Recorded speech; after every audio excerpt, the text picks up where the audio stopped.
নমস্কাৰ বন্ধুসকল, আপোনালোকক প্ৰফেশ্যন আসাম ইউটিউব চেনেলৰ পৰা স্বাগতম জনাইছোঁ। বন্ধুসকল, আপোনালোকৰ কাৰণে এটা ভাল খবৰটো হ'ল যে আপোনালোক যিসকলে BSc BCom BA ক্লিয়াৰ কৰিছে আৰু তাৰ লগত আপোনালোকৰ যিসকলৰ B.Ed আছে বন্ধুসকল, তেওঁলোকে Assam higher secondary TET 2020 HS TET online এপ্লিকেশ্যনটো আপোনালোকৰ কাৰণে দিছে। এটা ভাল খবৰ অসম চৰকাৰৰ পৰা, সেইটো হ'ল যে আপোনালোকে হায়াৰ ছেকেণ্ডাৰী আসাম এডুকেশ্যনৰ কাৰণে হায়াৰ ছেকেণ্ডাৰী টেটৰ কাৰণে এপ্লাই কৰিব পাৰিব। তো বন্ধুসকল, আপোনালোকে যিসকলে ভাবি আছে যে আপোনালোকে টেট এক্সাম দিব বুলি, তো তেওঁলোকৰ কাৰণে এটা ভাল খবৰ। অসম চৰকাৰৰ পৰা এটা নটিফিকেশ্যন আহিছে। ইয়াত আপোনালোকৰ কাৰণে যিসকলে ভাবি আছে টেট এক্সাম দিম, তেওঁলোকৰ কাৰণে দিছে। এইটো যিসকলৰ B.Ed আছে, B.Edটো কম্পালচাৰী আপোনালোকৰ লাগিব। তো বন্ধুসকল, ইয়াত কি লিখা আছে আপোনালোকে চাওঁ হওক। তো বন্ধুসকল, প্ৰথমতে এটা কথা হ'ল কি, আপোনালোকে যদি প্ৰফেশ্যন আসাম ইউটিউব চেনেলটোলৈ নতুন হৈ থাকে, তো বন্ধুসকল আপোনালোকে চেনেলটো ছাবস্ক্ৰাইব কৰি এনেকুৱা নতুন নতুন ভিডিঅ' আপলোড পাই থাকিবলৈ ছাবস্ক্ৰাইব কৰি লগতে থাকক। আৰু চাওক কি লিখা আছে ইয়াত। Assam higher secondary TET 2020 Secondary Education Department Assam has released the official notification of Assam Higher Secondary HS Tet 2020. Interested and eligible candidates may apply online for Assam HS Tet Assam 2020-2021 at ssa.assam.gov.in starting from 20 December 2020। তো বন্ধুসকল, আপোনালোকৰ কাৰণে এইটো starting ডেটটো হ'ব 20 নৱেম্বৰৰ পৰা। তো 20 নৱেম্বৰৰ পৰা এইটো ৱেবছাইটত আপোনালোকক দিব আৰু এইটো আপোনালোকে এপ্লাই কৰিব পাৰিব। তো বন্ধুসকল, ইয়াত আপোনালোকে 2020 চনৰ কাৰণে এইটো দিছে আৰু 2020-21 এইটো বৰ্ষৰ কাৰণে আপোনালোকক দিছে। ইয়াত আৰু লিখা আছে Assam higher secondary TET is usually conducted for the recruitment of post graduate teachers PGT against the vacant post in provincialized higher secondary schools of Assam Secondary Education Department Assam going to conduct the HS Tet IA Higher Secondary Tet tentatively on 10th January 2020। তো বন্ধুসকল, আপোনালোকৰ এইটো 10 জানুৱাৰীত এইটো আপোনালোকৰ TET এক্সামটো হ'ব। ইয়াত আপোনালোকে কেনেকুৱাকৈ এপ্লাই কৰিব পাৰিব আৰু কেনেকুৱা আপোনালোকৰ কোৱালিফিকেশ্যন থাকিব লাগিব। তো ইয়াত আছে আপোনালোকৰ নেম অফ এক্সাম। এইটো এক্সামৰ নামটো হ'ব Assam higher secondary teachers eligibility test. তো বন্ধুসকল, এইটো Assam higher secondary teachers eligibility test হ'ব। কণ্ডাক্টেড বাই ছেকেণ্ডাৰী এডুকেশ্যনেল ডিপাৰ্টমেণ্ট আসাম। এইটো ছেকেণ্ডাৰী এডুকেশ্যনেল ডিপাৰ্টমেণ্টৰ কাৰণে হ'ব। এইটো আপোনালোকৰ ডেট আৰম্ভটো হ'ব ডেট অফ এক্সাম। এইটো যেতিয়া আপোনালোকৰ যিটো এক্সাম হ'ব, এক্সামটো হ'ব 10th January 2020। 10th January ইয়াত আপোনালোকৰ 10th January 2021 হ'ব। ইয়াত বন্ধুসকল, ইয়াত 2021 চনত হ'ব। আপোনালোকৰ এপ্লিকেশ্যন মোডটো হ'ব আপোনালোকৰ অনলাইন মোডত আৰু টেট স্ক'ৰ ভেলিডিটি 7 years। আপোনালোকৰ 7 yearsৰ কাৰণে থাকিব। অফিচিয়েল ৱেবছাইটটো হ'ব https://assa.assam.gov.in। তো বন্ধুসকল, ইয়াত আৰু কি লিখা আছে, আপোনালোকে কেনেকুৱা এডুকেশ্যনেল কোৱালিফিকেশ্যন হ'লে আপোনালোকে ইলিজিবল হ'ব এইটো এপ্লিকেশ্যনৰ কাৰণে।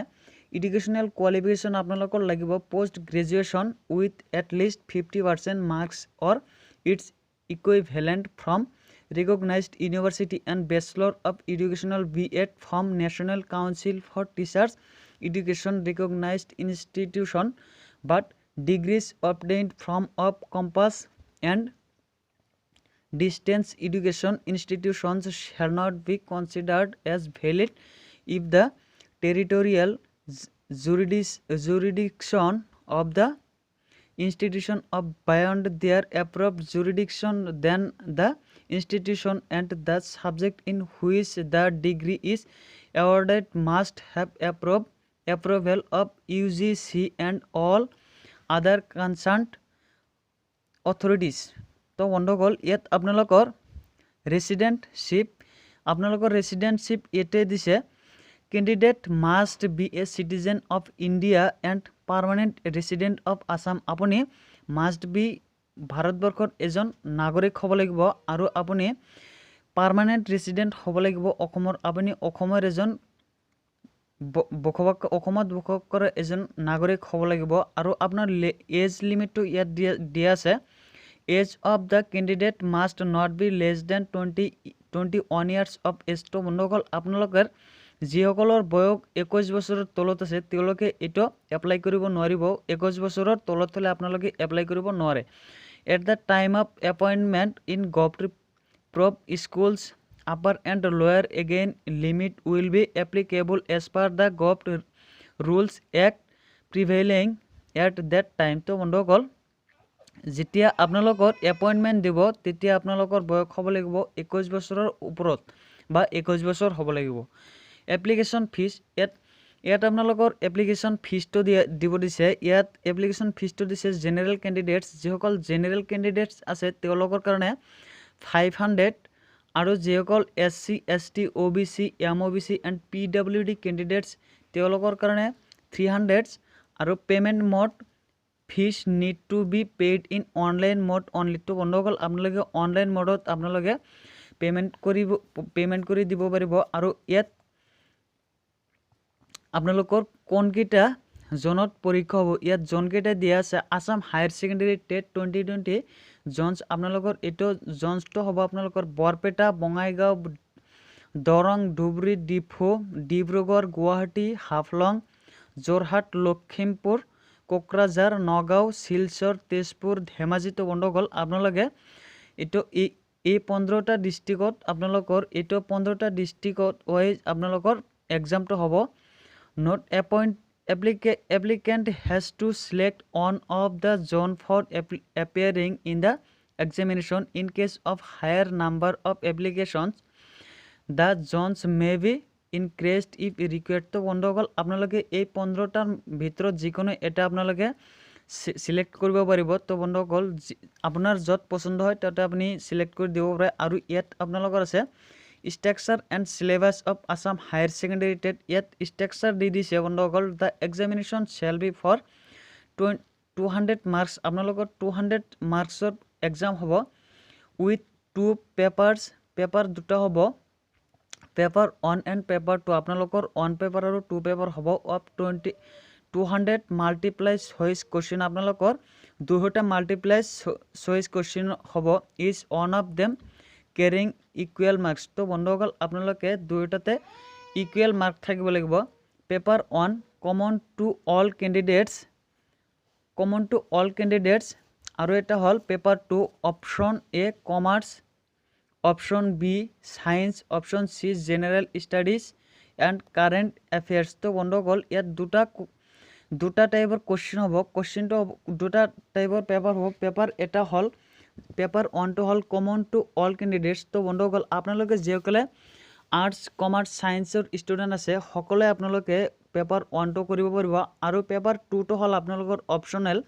আপোনালোকে যিসকলে অপশ্যনেলভাৱে ল'ব বিচাৰি আছে তেওঁলোকে option A commerce, option B science, option C general studies and current affairs. তো বন্ধুসকল এইটো আপোনালোকে যিটো ষ্ট্ৰীমৰ হয় সেইটো ষ্ট্ৰীমৰ আপোনালোকে ল'লে ভাল হ'ব আৰু ল'ব পাৰিব। Candidate has to choose their option for paper 2 social category etc with utmost care. Change of option and cast social category once selected will not be allowed to change in subsequent stage at any cost whatsoever.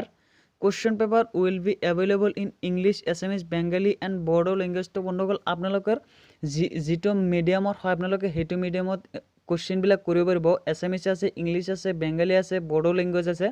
তো বন্ধুসকল যিসকলে আপোনালোকে যিটো লেংগুৱেজত পঢ়ি আছে সেইটো লেংগুৱেজত আপোনালোকে কুৱেশ্যনৰ answer কৰিব পাৰিব। Assam HS TET 2020 qualifying marks আপোনালোকক কেনেকুৱা মাৰ্কছ পালে আপোনালোকক কোৱালিফাইং হ'ব, আপোনালোকে কোৱালিফাইড হ'ব। ইয়াত to qualifying in TET examination the candidate must score at least 60% marks in each paper. তো বন্ধুসকল আপোনালোকে 60% মার্কস থাকিব লাগিব however 5% relaxation in marks will be given for candidates belonging to SC ST OBC MOBC PH তো বন্ধুসকল আপোনালোকে যিসকলে SC ST OBC MOBC আৰু PWD ৰ কেণ্ডিডেট আছে তেওঁলোকৰ কাৰণে 5% ৰিলেক্সেশ্যন কৰি দিছে আৰু the candidates who degree of physical disability is more than 40% is only eligible to apply under the PH category তো বন্ধুসকল যিসকলে PWD ক্যাটাগরি আছে তেওঁলোকৰ 40% মাৰ্কস হলে ৰাখিব পাৰিলে হৈ যাব তো বন্ধুসকল আপোনালোকে কৰিব পাৰিব আৰু validity of Assam higher secondary TET certificate এটো ভ্যালিডিটিটো থাকিব আপোনাৰ all candidates who pass the TET will be awarded a certificate. The validity of the certificate shall be for a maximum period of 7 years from the date of issue of the certificate by the empowered committee government of Assam subject to the condition that the candidate otherwise fulfills the eligibility criteria prescribed as per Gov of Assam service rule for recruitment as postgraduate teacher তো বন্ধুসকল আপোনালোকৰ এইটো যেটো pass কৰাৰ পিছত যেটো আপোনালোকৰ এটা সাৰ্টিফিকেট দেব সেইটো সাৰ্টিফিকেটটো হ'ব আপোনালোকৰ 7 বছৰৰ কাৰণে salient points of Assam higher secondary TET exam as per the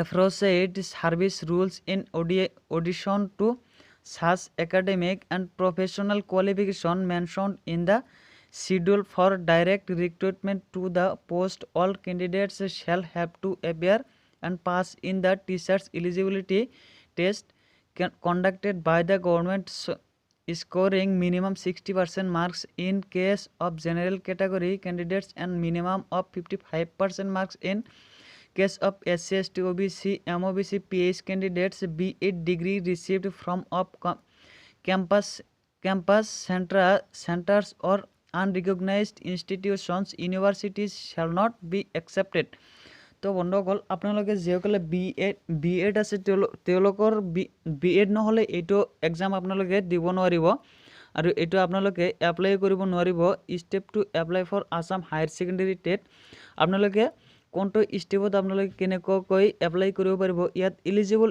application interested to appear in Assam secondary TET must apply in online mode only at the official website of http://assam.gov.in from 2011-2020 আপোনালোকৰ 20 তাৰিখৰ পৰা 20 নৱেম্বৰৰ পৰা আপোনালোকে এটো 30 নৱেম্বৰলৈকে apply কৰিব পাৰিব